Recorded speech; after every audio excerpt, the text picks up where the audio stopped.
안녕하십니까. 캐트린 황성진입니다. 자, 오늘은 조교에 대한 거를 물어보시는 선생님들이 최근에 꽤 계셔갖고 한번 내용을 정리해 봤습니다. 조교 잘 쓰시는 선생님들은 굉장히 부러워요, 저도. 저는 조교를 잘 못 썼던 강사 중에 한 명이라서, 인간에 대한 불신이랄까? 같이 일하면 좀 피곤한 타입이라서 그런가? 네. 하여튼 저는 조교를 한 3년 정도 쓰다가 마지막에는 3년 정도 쓰다가 이거 아닌 것 같다 싶어서 그다음부터는 조교를 안 쓰고 진행을 좀 해왔는데 주변에서 어느 정도 인원수가 넘어가는 선생님들은 다 조교를 잘 쓰시더라고요. 재밌는 거는 그 강사 개인이 뭐 편집이라든지 관리라든지 이런 툴들을 잘 써요. 엑셀도 잘 하시고 각종 툴들도 잘 쓰고 이런 분들은 또 조교를 못 쓰고요. 자기가 다 해야 직성이 풀리니까. 저도 그런 타입이었고, 이제 거의 컴퓨터랑 많이 안 친하신 분들, 특히 이제 여자 선생님들 중에서, 워드도 독수리를 치시고, 막 이런 분들이 조교를 기가 막히게 씁니다. 하여튼 그런 거 보면은, 조교 쓰는 것도 정말 조교를 구하고 그 다음에 이 친구들을 잘 훈련시켜서 나한테 맞춰주고 그 다음에 잘 만족하면서 다니게 만들고 빵꾸 안 나게 만들고 그러면서 성과를 내는데 내가 신경을 좀 덜 쓰게 만드는 조교의 그 시간당 페이를 주는데 전혀 아깝지 않은 이런 친구들을 만드는 것 자체가 능력인 것 같아요. 자, 여기 제가 양날의 칼이라고 하는 이유가 저한테 조교 어떻게 활용하는지 물어본 선생님들께서 이 조교 때문에 고민하는 내용들이 많아서 그렇습니다. 그럼 본 내용으로 좀 가볼게요. 자, 일단 우리가 강사로서 조교를 구했을 때 조교에게 기대하는 역할들이 있잖아요. 제일 대표적인 게 이제 출결 및 과제 체크. 이 과제, 특히 뭐 수학 같은 경우 오답노트 체크하고 채점하고 이제 풀이 확인하고 막 이런 것들이 있죠. 그 다음에 클리닉 같은 경우 질의응답이나 첨삭해주는 경우 이거는 타 과목은 잘 아닌데 수학하고 그 다음에 논술 요쪽에서 이제 조교를 이런 쪽으로 활용을 많이 하고 이 질의응답이 가능하고 첨삭이 가능한 조교 같은 경우는 페이가 높은 편입니다. 우리가 보통 일반 행정조교를 뽑을 때 보면은 한 시급 현재 기준으로 시급 한 10,000원에서 한 13,000원 사이 요 정도에서 많이 구하시는 것 같은데 이 질의응답이랑 첨삭이 되는 친구들은 기본이 15,000원 이상에서 시작을 하는 것 같습니다. 보통 저희 학원에서 이제 윈터스쿨 할 때, 윈터스쿨 학생들 그 질문 받아주려고 질의응답 조교를 이제 의대 재학생으로, 의대 예과 1학년 학생들을, 데려다가 모셔다가 했는데, 이 친구들은 꽤 많이 주고 했던 것 같아요. 이제 거꾸로 이제 그 질의응답을 할 때, 우리 수강생들, 학생들 같은 경우 만족도가 꽤 좋았던 것 같습니다. 다음에 이제 수업이 끝나면 이제 문자 발송하고 가정통신문 작성하는 조교도 있더라고요. 특히 요새 문자 발송 이제 수업 끝나고 문자를 발송할 때 기본적인 뭐 출결 과제, 그 다음에 수업 태도, 그 다음 오늘 진도 뭐 이런 것들을 문자 발송하기도 하는데 그 뒤에 점점 길어지는 추세를 요새 거의 편지 쓰듯이 쓰시는 분들 계시더라고요. 이런 것들도 이제 그 창의력이 뛰어나고 이 감수성이 뛰어난 조교분들이 하시는 분들이 많고요. 그 다음에 수업 준비, 이제 대형 강의로 가면 수업 준비를 강사 혼자 못하기 때문에, 교재나 오늘의 프린트물 이제 배포한다든지, OMR 답지 주고 테스트본 걷어가지고 채점한다든지, 인쇄물을 출력한다든지, 복사를 한다든지, 이런 것들 일반적으로 행정조교에 들어가는 것 같습니다. 다음에 요새 영상 촬영 같은 경우도, 그냥 일반적으로 그냥 화면을 이렇게 고정시켜 놓고, 촬영하는 케이스들도 있지만, 요게 좀 생동감이 없다 보니까, 진짜 인강들처럼 확대했다가 선생님들 쫓아다녔다가 이런 것까지도 액션 주는 조교를 쓰기도 합니다. 다음에 좀 더 레벨이 좋은 조교들 같은 수업 자료 제작, 컨텐츠 제작과 문항 제작 이런 것들도 조교를 사용하기도 하고요. 이거 외에 제가 써봤던 조교 중에서 여기에 없는 조교는 손필기 조교가 있었습니다. 제가 좀 악필이라서 손필기를 예쁘게 해서 주고 싶은데 어떻게 할까 하다가 제가 가르친 학생들 중에서 손필기 진짜 글씨 예쁘고 정리 잘하는 친구가 하나 있어서 그 친구한테 내 수업 시간에 뒤에 앉아갖고 필기만 해라. 그 당시에는 영상을 안 찍던 시절이라서 필기만 해라. 그러면 걔가 이제 색깔을 막 넣어가지고 막 이렇게 필기 해놓으면은 그거를 칼라 프린터로 인쇄해가지고 학생들 나눠주고 막 그랬던 기억이 있습니다. 나중에는 그런 친구들 쓸 때는 제 영상 주고서 그냥 재택근무 시켰던 것 같아요. 하여튼 조교 역할은 이렇게 많습니다. 근데 솔직히 이렇게 다 하면 이거 다 하면 여기 있는 거 다 하면 수업만 하면 강사 아닌가요? 그런 생각이요. 그럼 이거 다 하면 이거 다 할 줄 알면 여기에다가 이제 수업만 조금만 할 줄 알면 강사잖아. 그렇죠. 강사가 하는 일을 이제 나눠서 하니까 뭐 어쩔 수 없긴 한데. 음. 자, 하여튼 이렇게 조교의 다양한 역할. 우리가 생각했는데, 아, 내가 몸을 분신술을 쓰지 않는 한 힘들 것 같다라고 하는 시점이 오면 보통 조교를 쓸 때 이런 것들을 많이 시키시는 것 같아요. 자, 그러면 양날의 칼이라 그랬는데, 조교를 잘 활용하면은 진짜 그 동급 이상으로 우리가 지급하는 페이 이상으로 정말 잘해주는 조교들도 많이 봤어요. 정말 뛰어난 조교들, 아, 쟤는 강사보다 낫다 싶은 조교들도 꽤 봤습니다. 근데 그렇지 않은 조교들은 훨씬 더 많이 봤죠. 자, 그래서 일반적으로 주의해야 될 점들 한번 정리를 해봤습니다. 조교가 나처럼 생각하고 일할 확률은 빵입니다.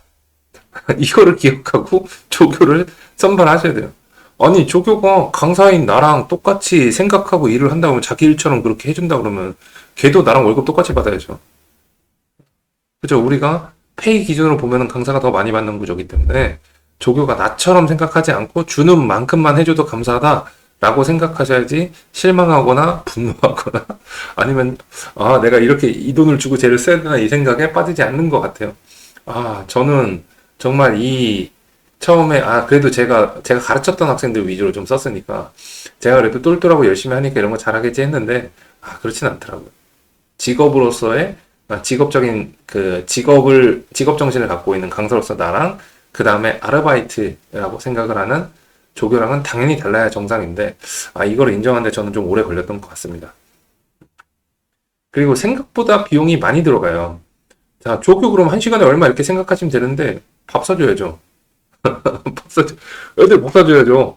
제가 조교 제일 많이 썼을 때가 3명 썼는데 저는 그렇게 많이는 안 쓰는 편이에요. 영어 과목 특성상 질문 조교 이런 게 크게 필요가 없기도 해서 3명까지 썼었는데 나 배고플 때 쟤도 배고플 거 아니에요. 밥 먹여야죠. 그 다음에 내가 목마르면 쟤도 목마를 테니까 음료수도 사줘야 되죠. 그리고 가끔 쟤네들 좀 고생 좀 했다 싶으면 또 회식도 한 번씩 시켜줘야 되죠.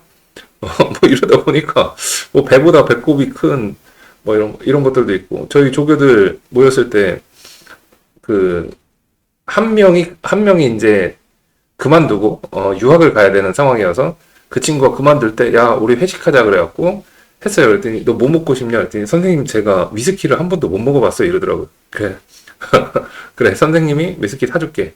그래서 갔어요. 그래서 좀 비싼 위스키를 한 병 사줬더니 여자애였거든요. 여자애 둘이랑 남자애 하나 이렇게 셋이 갔는데 여자애가 한 잔 마시더니 선생님 이거 너무 맛있어요 그러고 얘가 2병을 먹더라고 그날. 2병을 처먹었죠. 그래서 거의 나를 파산시키려고 옆 학원에서 보낸 학생이니까 그러고 농담하고 했는데 그 친구가 술을 잘 먹는 걸 그날 처음 알았습니다 저는. 멀쩡하게 집에 갔습니다. 자 하여튼 생각보다 많은 비용이 들어간다. 그래서 내가 이 비용을 감당할 수 있는지에 대해서 계산을 반드시 해보시고 그 다음에 조교를 쓰시는 게 좋습니다. 안 그러면은 조교 비용으로 다 나가고 나한테 남는 게 별로 없어요. 자 다음 그리고 이 조교들을 뭐 처음엔 좀 어설프고 막 그랬는데 그냥 참고 애가 성품은 착하니까 그래도 성실하니까 지각은 안 하고 뭐 결석도 안 하고 그러니까 얘를 데리고 썼단 말이에요. 한 1년쯤 잘 하면 얘는 이제 그만두고 딴 데를 가려고 그래요. 그리고 조교가 잡고 싶어가지고 뭐 1학년 때 썼는데 이 친구가 너무 잘해. 그래갖고 시급을 좀 많이 주고 뭐 좀 챙겨주고 하면서 얘도 급여적으로 좀 만족을 해가지고 얘가 쭉 하다가 이제 4학년 되면 취직해야 될 거 아니에요. 제가 이제 고용을 했던 조교 중에 최고의 조교가 한 명 있었는데 이 친구 때문에 다른 조교를 못 쓰겠더라고요. 이 친구는 숙제 검사를 시키니까 베낀 애들을 분류하던 친구였어요. 이거 숙제 체크해서 채점해가지고 이쪽에 옮겨줘라고 하고 저는 수업하다가 쉬는 시간에 딱 나왔더니 얘가 저쪽에다 한 6명 걸 이렇게 딱 묶잖아. 선생님 얘네들 베꼈어요. 그래서 어떻게 알아? 니가 그랬더니 정답 패턴이 똑같아요. 그래서 이거 들고 학생한테 가갖고 야, 얘 솔직히 말해. 베꼈지? 그랬더니 선생님 어떻게 알았어요? 라고 하더라고. 이런 훌륭한 조교가 한 명 있었는데 이 친구가 이제 3학년 때까지 저랑 같이 하다가 그 다음 4학년 올라갈 때 취업 준비해야 되니까 이렇게 우수한 재원은 사회로 가야 되잖아요. 눈물을 머금고 보냈던 기억이 납니다. 자, 그러니까 쓸만해지면 그만둔다. 얘가 평생 나랑 같이 할 순 없다. 라고 하는 거를 전제를 해야 되겠죠. 아르바이트니까요. 자, 그 다음에 조교와 학생 사이에 트러블이 발생할 수 있다. 어떤 경우들이 있냐면, 특정 조교를 뭐 클리닉 조교로 붙여놓던가, 이렇게 했는데, 얘를 학생들이 싫어하는 경우들도 가끔 생기고요. 특정 조교만 좋아하는 경우들도 생기고요. 조교랑 학생이 눈이 맞아서 뭔가 썸띵이 생기는 그런 경우들도 있고요. 조교랑 학생 사이에 트러블이 뭔가 문제가 발생할 가능성이 있습니다. 그래서 생각보다 그냥 마음 놓고 맡겨놓으면 뭔가 문제가 생기는 게 내가 인지하지 못하는 문제가 생기는 경우들이 발생할 수 있다. 그래서 신경 써야 된다. 그 다음에 특정 조교한테 의존성이 커진 경우, 진짜 이 조교가 탑급이에요. 에이스야. 얘한테 의존을 많이 하는 경우 얘가 그 개인 사정으로 이제 빠져야 되는 경우에 갑자기 속이 뻥꾸 나버립니다. 그 상대적으로 열심히 하고 있는데 에이스급은 아니래도 그래도 성실하게 그래도 제 조교비 줄 만큼은 성실하게 잘해주는 친구가 있어도 이 친구가 빠져버리면 갑자기 제가 미워. 리스크가 한꺼번에 터지는 경우들이 있어요. 제가 조교를 한창 쓸 때, 대형 강의 하시던 선생님께서 술자리에서 어떤 얘기를 했냐면, 선생님, 제가 한번 여쭤봐서, 선생님은 조교 뽑을 때 어떻게 뽑으세요? 그랬더니, 나 얼굴 보고 뽑아 그러더라고요. 일단, 실력은 내가 써봐야 하니까, 얼마나 잘할지 모르겠는데, 나는 일단 얼굴 보고 시급 좀 더 주고 얼굴 보고 뽑아. 예쁜 애 하나, 잘생긴 애 하나 이렇게 뽑아 그랬고, 저도 따라했죠. 따라했는데, 진짜 예쁜 여학생이 하나 들어왔는데 걔 보고 남학생들이 줄줄이 들어오고 막 관리 미친 듯이 되고 친구 막 데리고 오고 막 난리도 아니었거든요. 걔가 6개월 만에 이제 자기 일 한다고 이제 그만두고 나니까 걔네들이 우수수 빠져. 이런 경우도 있었고요. 실합니다. 정말 모델처럼 예쁜 조교가 한 번 있었어요.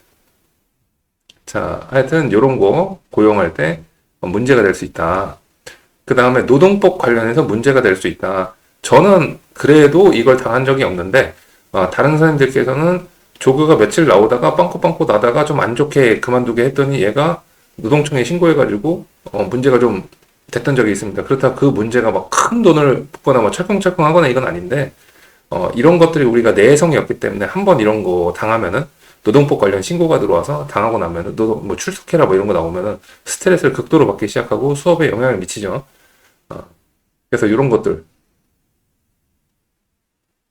여기서 맨 마지막 거 빼고는 제가 다 경험한 거 기준입니다. 이거 말고도 주의할 점들이 꽤 있을 겁니다. 사람을 고용한다는 건 진짜 굉장히 신경 써야 될 게 많은 거거든요. 제가 원장에 대해서 선생님들을 모실 때도 예전에는 신경 안 썼던 걸 신경 쓰게 되더라고요. 이제. 자, 마찬가지로 조교를 고용하는 것도 어떻게 보면 사람을 쓰는 거기 때문에 굉장히 신경 쓸 게 많습니다. 좋은 조교를 만나면 정말로 내게 도움이 되는 거고, 이상한 놈 하나 만나면은 갑자기 파탄 나는 거고, 로또도 아니고 좀 그렇습니다. 자, 그래서 어쨌거나 저 같은 경우는 나중에는 제가 가르쳤던 학생들만 썼어요. 제가 실제로 수업할 때 학생들만. 얘네들이 조교할 의지가 없어도 제가 시급을 높게 불러갖고 나 좀 도와줘 해가지고 썼습니다. 기준은 두 가지가 있었는데 하나 공부 점수 잘 나왔던 애, 두 번째 지각 결석 안 하네. 이거 두 개 가지고 썼던 것 같아요. 그리고 얘네들의 장점은 뭐가 있냐면 쟤네 엄마 번호를 내가 알고 있죠. 그래서 얘네들이 조금 버벅대도 그래 쟤네들이 한 2년 동안 뭐 3년 동안 나한테 수강료 냈으니까 그거 갚는다고 생각하고 조금 참고 보자 뭐 이렇게 했던 것 같아요. 자, 그래서 조교 고용 관련 팁들 몇 가지를 한번 정리를 해봤습니다. 일단 나 혼자 커버 가능한 인원수, 그러니까 학생 수가 몇 명까지인지는 꼭 확인을 한번 해보세요. 여기부터는 내가 무조건 사람 써야 되겠다. 무조건 처음부터 조교를 쓰는 것도 좋은 방법이긴 한데요. 저 같은 경우는 경제적인 효율성을 많이 따지는 편이라서 그러다 보니까 사람마다 좀 다르겠지만 한반 인원수 기준을 몇 명까지는 내가 조교를 안 써도 되는가 라는 걸 제가 스스로 따져봤을 때 저는 한 반에서 40명이었어요. 한 반에 40명. 한 반에 40명까지는 그냥 조교 없이 제가 했고요. 그 다음에 40명이 넘어가는 순간부터는 조교를 한 명을 붙이고 거기서 10명이 들어갈 때는 한 명씩 더 붙였어요.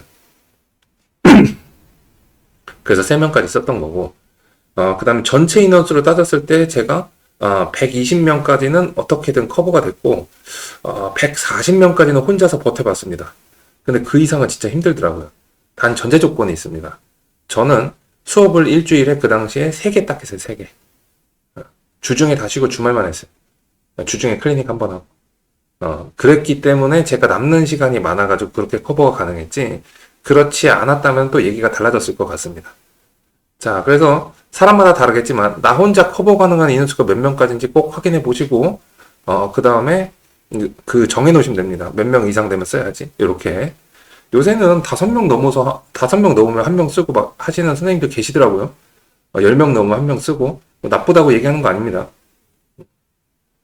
그렇게 해서 이제 좀 더 아이들이 왔을 때 대응 체계를 더 잘 만들어 놓는다. 그럼 훌륭하죠.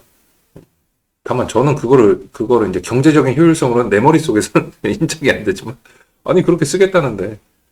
참고로 조교 제일 인원수 적을 때 제일 많이 쓰는 선생님 본 게 4명일 때 조교 3명 데리고 온 선생님 봤어요. 근데 그분은 나중에 그 해 말에 한 40명 치셨고, 그 다음에 80명 하셨어요. 한 반에. 그래서, 저렇게 미리 세팅하고 들어오는 방법도 좋은 방법이구나, 라는 걸 그때 저는 보고 배웠습니다. 그래서 어느 게 정답은 없지만, 나 혼자 커버 가능한 인원수가 몇 명인지는 확인을 해보고, 그 다음에 조교는 언제부터 써야지 명수를 정해놓는 게 저는 좀 기계적으로 대응이 가능하더라고요.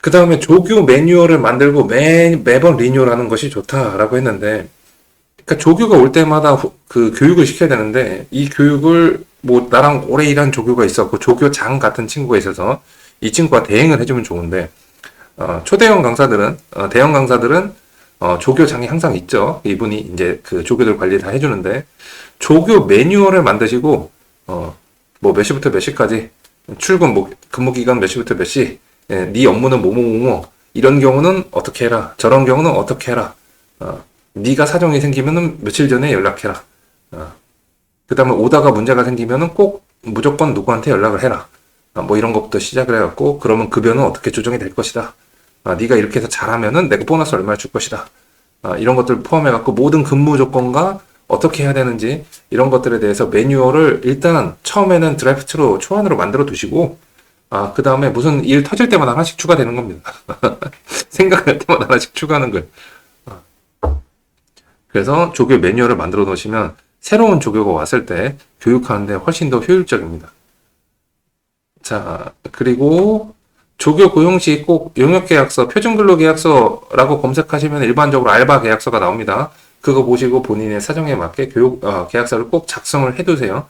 조교 비용을 비용 공제가 가능하냐라고 하는 거는 이제 세무사분들한테 한번 여쭤보시고, 5월달에 어차피 선생님들 그 종합소득세 신고하실 때 그 세무사한테 조교 비용 그 담당하는 그 세무범이 있으실 거 아니에요.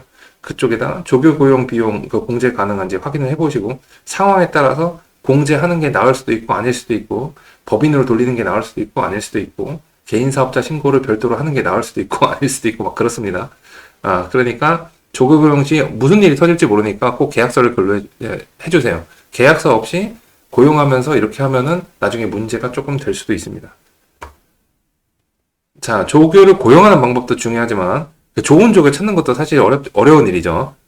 어려운 일이지만 애를 보낼 때, 학생을 보낼 때, 내 마음에 안 들어 이렇게 보낼 때도 좋게 보내시는 게 좋습니다. 내 기분 덜 나쁘게. 걔가 해코지를 하는 순간 내 수업이 흔들려. 수업이 흔들려.